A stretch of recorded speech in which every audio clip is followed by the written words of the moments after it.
नगर की प्रतिभाशाली छात्रा अक्षिता शुक्ला का सिविल जज वर्ग 2 की परीक्षा में हुआ चयन। डैश न्यूज ने की अक्षिता से खास चर्चा। मंदसौर नगर की प्रतिभाशाली छात्रा अक्षिता शुक्ला का सिविल जज वर्ग 2 परीक्षा में चयन हुआ है। यह परीक्षा 3 स्तर में होती है। पहले प्रारंभिक परीक्षा होती है, उसके बाद मुख्य परीक्षा, फिर इंटरव्यू होता है। प्रारंभिक परीक्षा में लगभग 50,000 प्रतियोगियों ने भाग लिया। इसके पश्चात 3,000 प्रतियोगियों का चयन हुआ। इनमें से इंटरव्यू के लिए 600 प्रतियोगी चयनित हुए और अंत में 154 प्रतियोगियों का चयन सिविल जज हेतु हुआ, जिसमें अक्षिता का 6वां नंबर आया है।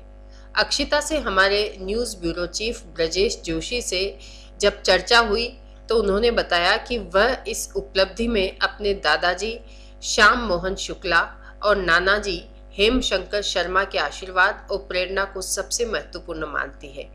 पापा संजय शुक्ला व मम्मी मनीषा शुक्ला के विशेष सहयोग के बिना यह संभव नहीं था। उनकी प्रेरणा और प्रोत्साहन से यह उपलब्धि हासिल हुई। अक्षिता ने बताया, परीक्षा संबंधी मार्गदर्शन सेवानिवृत्त न्यायाधीश श्री रघुवीर सिंह चुंडावत से प्राप्त किया है। प्रस्तुत है यह खास चर्चा। मैं खास तौर पर हमारे उन नौजवान दर्शकों से मुखातिब हो रहा हूं जो स्टूडेंट हैं या अपने अच्छे कैरियर के लिए वे किसी भी क्षेत्र में मेहनत कर रहे हैं। हमारे शहर की प्रतिभाशाली बालिका अक्षिता शुक्ला, उनका सिविल जज वर्ग 2 के लिए चयन हुआ है। आज हम अक्षिता के साथ उनके निवास पर हैं। अक्षिता शुक्ला हमारे नगर के शिक्षाविद श्री श्याम मोहन जी शुक्ला की सुपौत्री हैं और श्री संजय जी शुक्ला जो स्टेट बैंक ऑफ इंडिया में अधिकारी के पद पर कार्यरत हैं, उनकी सुपुत्री हैं। तो अक्षिता, हम आपका स्वागत करते हैं। Thank you sir. और आपको बधाई देते हैं कि आपने एक बहुत कड़ी मेहनत के साथ विशिष्ट उपलब्धि प्राप्त की है। आप हमारे दर्शकों को बताएं कि आपने जो मुकाम हासिल किया है, क्या इसका आपने पहले से ही प्लान किया था? अगर प्लान किया था तो कब किया था? सर, जब मैं 2012 में तैयारी कर रही थी क्लैट एग्ज़ाम की, तो मेरे ग्रैंडफादर को मैं बहुत ज़्यादा मानती थी, उनकी एडवाइसेस बहुत ज़्यादा उस पर अमल करती थी। तो मैंने उनसे पूछा था कि आपने मेरा पूरा जर्नी देखा है, आप मेरी पर्सनालिटी से अच्छी तरह अवगत हैं, तो आप बताइए कि अगर मैं सिलेक्शन हो जाता है और मैं लीगल एजुकेशन में जाती हूँ, तो आप किस फील्ड में मैं अपना सबसे बेस्ट दे पाऊँगी। तो उन्होंने शायद 1 सेकंड भी नहीं लिया और उन्होंने बोला कि अक्षता, आप एक अच्छी न्यायाधीश बन सकती हो। तो वो चीज़ मेरे गोल सेट करने में बहुत बड़ी भूमिका उसने निभाई। हालांकि जब मैं कॉलेज में थी तो मैंने इंटर्नशिप्स भी करी थी लॉ फर्म्स में या एडवोकेट्स के अंडर, ताकि मैं एक अच्छा एक्सपोजर ले पाऊँ। लेकिन आखिरकार मुझे विश्वास हो गया कि मैं जो एक्चुअली जिसमें मुझे सेटिस्फैक्शन मिलेगा वो जुडिशरी फील्ड ही है, और जिसमें मैं पूरी मेहनत और लगन दे पाऊँगी बिना ये सोचे कि इतना वर्कलोड है या जो भी है।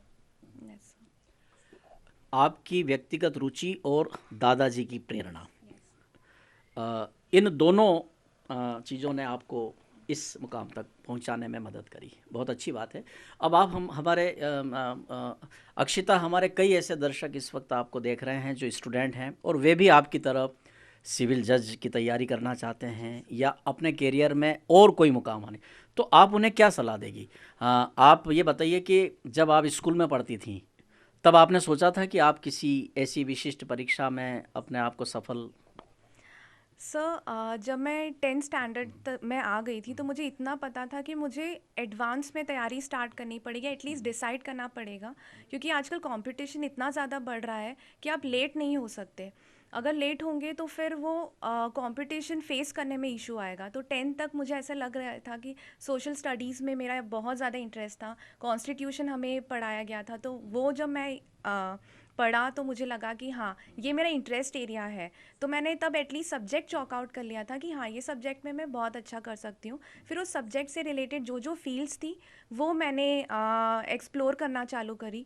और उसके बाद में मैं क्लैट एग्ज़ाम, एक ऑनरेबल डिस्ट्रिक्ट जज है, हम शादी में मिले थे पापा के साथ, तो उन्होंने मुझे बोला कि अक्षिता आप क्लैट एग्ज़ाम दीजिए और उससे आप एक बहुत अच्छे लीगल एजुकेशन को प्राप्त करने के लिए आपको अच्छी अपॉर्चुनिटी मिलेगी। तो वो मेरा स्टार्टिंग पॉइंट था। क्लेट एग्ज़ाम की तरफ आपको प्रेरित किया गया और आपने भी ये लक्ष्य बनाया कि अब इसी एग्ज़ाम को आपको फेस करना है। तैयारियां कैसे करी आपने इसकी एग्ज़ाम की? सर क्लैट एग्ज़ाम के लिए मैंने सेल्फ स्टडी ही की थी, मैं घर पे ही थी और मैंने क्वेश्चन पेपर्स पर बहुत रिलाई किया था। मैंने पिछले सारे सालों के क्वेश्चन पेपर्स साथ में रखती थी और जो पैटर्न वो पूछ रहे हैं उसी पैटर्न के इर्द गिर्द ही अपनी तैयारी को रखा। क्योंकि होता ये है कि स्टूडेंट्स बहुत ज़्यादा टाइम वेस्ट कर देते हैं ऐसी चीज़ों को पढ़ने में जो कि शायद नहीं पूछी गई और ना ही पूछी जाएगी, तो उसमें आपका हार्डवर्क थोड़ा सा वेस्ट हो जाता है। तो मैं यही कहूँगी कि आप अपना सोर्स जो है, सोर्स ऑफ स्टडी है, उसको लिमिटेड रखिए और उसी लिमिटेड को इतना अच्छे से रिवाइज़ कीजिए कि आप जब लिखेंगे पेपर या कोई भी ऑब्जेक्टिव टाइप क्वेश्चन, तो आपको वहाँ पे टाइम की जो कमी होती है उसको लूप होल को आप पूरा कर पाएंगे। ये एग्ज़ाम, इस एग्ज़ाम का तरीका क्या होता है, पैटर्न क्या होता है, कितने पेपर होते हैं और कितना वक्त लगता है? सर सिविल जज एग्ज़ाम में एक्चुअली 4 पेपर होते हैं मेंस में। प्रीलिम्स क्वालिफाई करने के लिए पहली स्टेज जो होती है उसमें वो सिर्फ एक क्वालिफाइंग एग्ज़ाम होती है। उसके बाद मेंस में 4 पेपर में हर पेपर का वेटेज होता है 100 मार्क्स और 3 घंटे का एक पेपर होता है और ये पूरा एग्ज़ाम 2 दिन तक चलती है।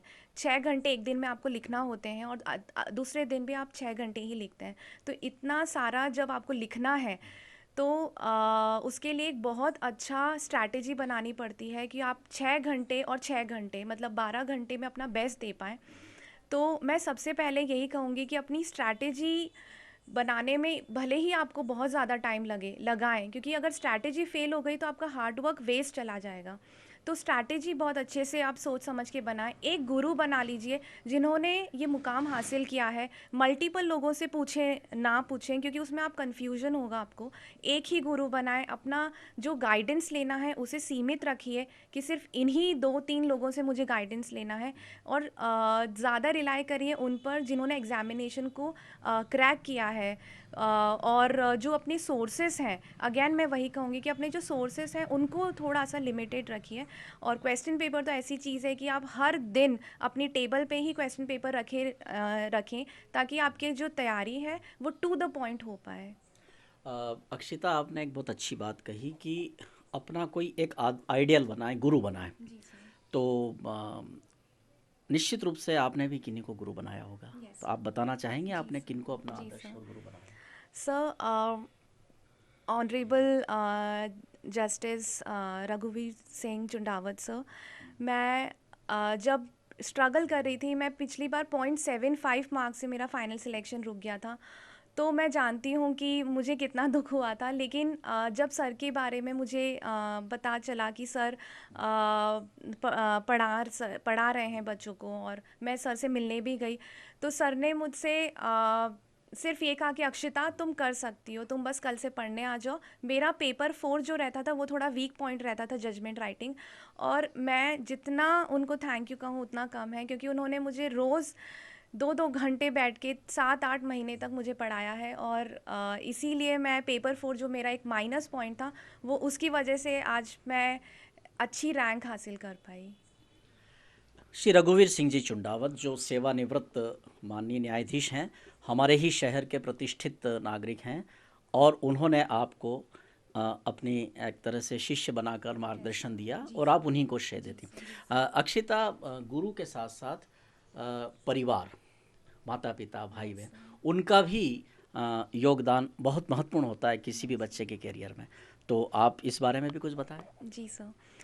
सर मेरे फादर की इतनी बड़ी भूमिका रही है। मुझे ऐसा लगता है कि जितनी मेहनत मैंने की है उतनी ही मेहनत उन्होंने भी की है, क्योंकि जब जब हम एग्ज़ाम देने जाते थे, मुझे लगता है हमने 12-13 एग्ज़ाम्स दी होगी, तो उस धूप में किसी पेड़ के नीचे 3-3 घंटे मेरा इंतज़ार करना, या फिर ट्रेन से हमें जाना है तो रिजर्वेशंस करवाना, मुझे कोचिंग सेंटर्स पे अगर पूछताछ के लिए जाना है कैसे पढ़ना है, स्टार्टिंग में हेल्प लगी थी। तो हर वो हेल्प करने में, क्योंकि उन्होंने मेरी बहुत हेल्प की है। और मम्मी का ऐसा है कि मम्मी ने मुझे कभी भी ये नहीं कहा कि अक्षिता आप किचन में आके मेरी हेल्प कीजिए, या कोई भी ऐसा काम में मुझे नहीं रखा। हमेशा से कहती थी कि आपको आपके लक्ष्य पे फोकस रखना है, क्योंकि ये आपकी पूरी ज़िंदगी डिटरमाइन करेगा। तो इसीलिए दोनों की भूमिका बहुत इम्पोर्टेंट थी मेरे लिए। निश्चित रूप से किसी भी व्यक्तित्व के निर्माण में कई पहलुओं का सहयोग होता है, गुरु का भी होता है, माता पिता का भी होता है, और अपने जो शुभ चिंतक होते हैं, जो अपने फैमिली में होते हैं, वे लोग भी हमें हमेशा सहयोग प्रदान करते हैं। और निश्चित रूप से इस वक्त यहाँ आपके मम्मी पापा भी हैं, आपके परिजन भी हैं। अगला सवाल मैं अक्षिता ये करना चाहूँगा आपसे कि जब आप इस आपने लक्ष्य तय कर लिया और ये भी तय हो गया कि इस लक्ष्य को किस तरीके से हासिल करना होगा, तो आपको ऐसा लगा था कि आप ये कर लेंगी? यस सर, मुझे लग गया था कि मैं करूँगी, और शायद इसका श्रेय बहुत बड़ा मेरे पेरेंट्स को है। उन्होंने मुझे हमेशा कहा कि अक्षिता, ऐसा कुछ काम नहीं है जो तुम नहीं कर सकती हो। और हमेशा से विल पावर स्ट्रॉन्ग मेरा अगर रहा है तो उसके पीछे भी उन्हीं का श्रेय है। और विल पावर जहाँ है तो आप कितना भी बड़ा गोल डिसाइड करें, आप बेहिचक उसके लिए मेहनत करना स्टार्ट कीजिए, आप कर ही लेंगे। अक्षिता, अब मैं जो आपसे सवाल कर रहा हूँ वो बड़ा महत्वपूर्ण और गंभीर है, चूँकि आप न्याय क्षेत्र में जा रही हैं, आप न्यायाधीश बनने जा रही हैं। बहुत बड़ी जिम्मेदारी होती है एक न्यायाधीश की, क्योंकि जब कोई न्यायाधीश अपना फैसला सुनाते हैं तो कोई एक पक्ष जीतता है, कोई एक पक्ष पराजित भी होता है, ना कोई एक पक्ष उस फैसले से विचलित होता है, प्रभावित होता है। तो ये वो वक्त होता है जब एक न्यायाधीश का भी मन विचलित होता है। तो ऐसा कभी ऐसा कभी आपने सोचा कि ऐसी परिस्थितियां इस जॉब में आएगी, और ये जितना महत्वपूर्ण क्षेत्र है उतना ही जिम्मेदारी वाला क्षेत्र है? यस सर, चुंडावत सर से मैं कई कई घंटों तक वो मुझे समझाते थे कि अक्षिता, ये जो प्रोफेशन है ये बहुत गंभीर जिम्मेदारी के साथ भी आता है। आपको ये सुनिश्चित करना पड़ेगा कि आप निष्पक्ष होकर न्यायदान पर ही अपना फोकस करें, इस चीज़ पर फोकस ना करें कि आपके सामने कौन है।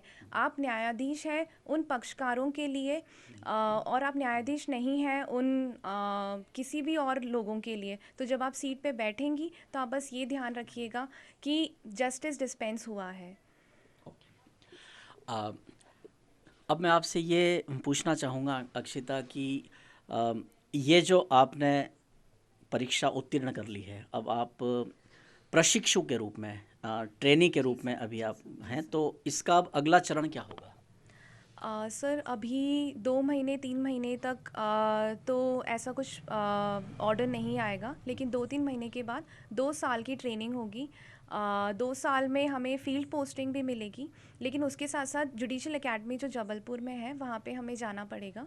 और वहाँ पे जो ऑनरेबल जजेस हैं, हमारे सीनियर्स हैं, वो हमारी क्लासेस लेंगे, और कैसे टैकल करना है, कैसे ड्यूटी अपनी परफॉर्म करनी है, वो वहाँ हमें सिखाएंगे। अच्छा, तो दर्शकों, खास करके हमारे वे दर्शक जो स्टूडेंट हैं, जो युवा हैं, जो अपना बेहतर कैरियर बना रहे हैं, उन्होंने अभी अक्षिता शुक्ला से जो हमने खास चर्चा की वो सुनी है।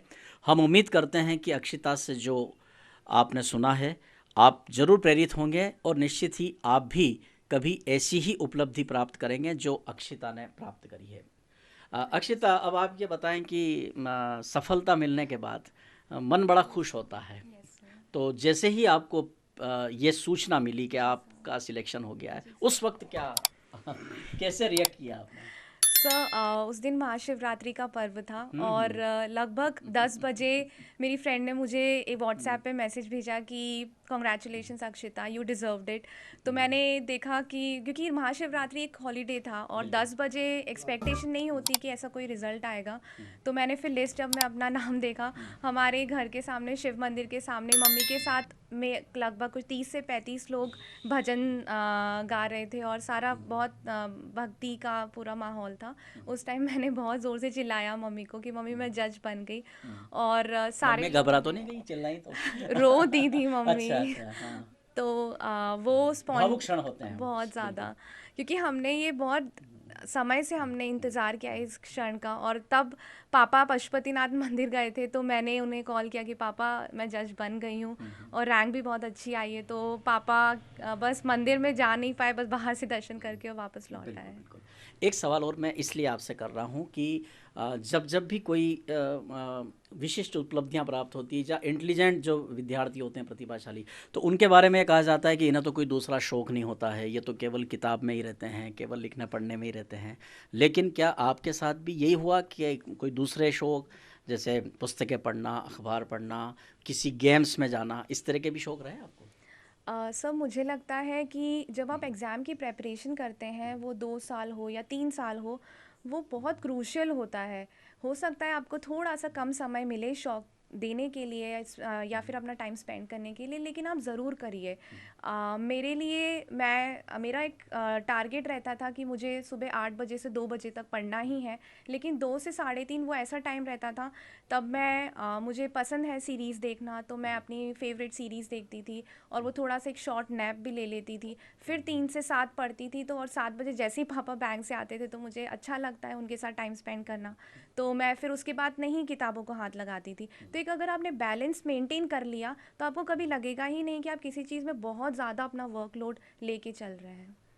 ये बहुत अच्छी बात कही कि हम किसी भी काम को पेंडिंग ना रखें, एक साथ उसको बोझ ना बनाएं, धीरे धीरे रोज़ करते रहें तो वो कभी बोझ नहीं बनेगा। तो अक्षिता, आपको हम बहुत बधाई के साथ साथ धन्यवाद देते हैं कि आपने हमसे बातचीत की। हम चाहेंगे कि आपके पापा मम्मी से भी एक एक सवाल हम ज़रूर करें। संजय जी, आप की बेटी ने इतनी अच्छी उपलब्धि हासिल की है, आपके मन में क्या चल रहा है, क्या कहना चाहेंगे? सर, एक पिता को सबसे बड़ी खुशी अगर मिलती है तो उनके बच्चों की उन्नति की मिलती है सर। बिल्कुल। और जो खुशी मुझे आज मिल रही है, शायद मुझे कितने भी अमाउंट मिल जाए, पैसा मिल जाए, वो खुशी मुझे नहीं दे सकते जो मेरी बच्ची ने मुझे दी है सर। इसलिए मैं बहुत खुश हूँ। और मेरी बच्ची ने जो संघर्ष किया है, उसमें सभी परिजनों का बहुत बड़ा योगदान है। आप बहुत लोगों की सद्भावना हमारे साथ जुड़ी हुई है, इसलिए हम ये लक्ष्य को भी प्राप्त कर पाएँ सर। Thank you sir. भाभी जी, आपकी बेटी जज बन गई है जी, क्या कहना चाहेंगे आप, क्या कहेंगे? मैं यही कहना चाहती हूँ कि उसका कठिन परिश्रम और मेरी महादेव में आस्था जी जी बहुत उसको आगे ले गई है, मतलब, और उससे सफलता प्राप्त हुई है उसको। परिश्रम और आस्था जी दोनों आपकी बेटी के साथ? जी जी जी जी जी, मेरी आस्था। कौन आज ये एक विशेष चर्चा अक्षिता शुक्ला जो अब सिविल जज बनने जा रही हैं, उनसे हमने की। उनके परिवार में हमने आकर के उनके मम्मी पापा से भी हमने इसके बारे में चर्चा की है, प्रश्न किया है, और उन्होंने भी अपनी भावना व्यक्त की है। निश्चित रूप से यह साक्षात्कार कई विद्यार्थियों के लिए उपयोगी साबित होगा। बहुत बहुत धन्यवाद पुनः आपको। Thank you sir.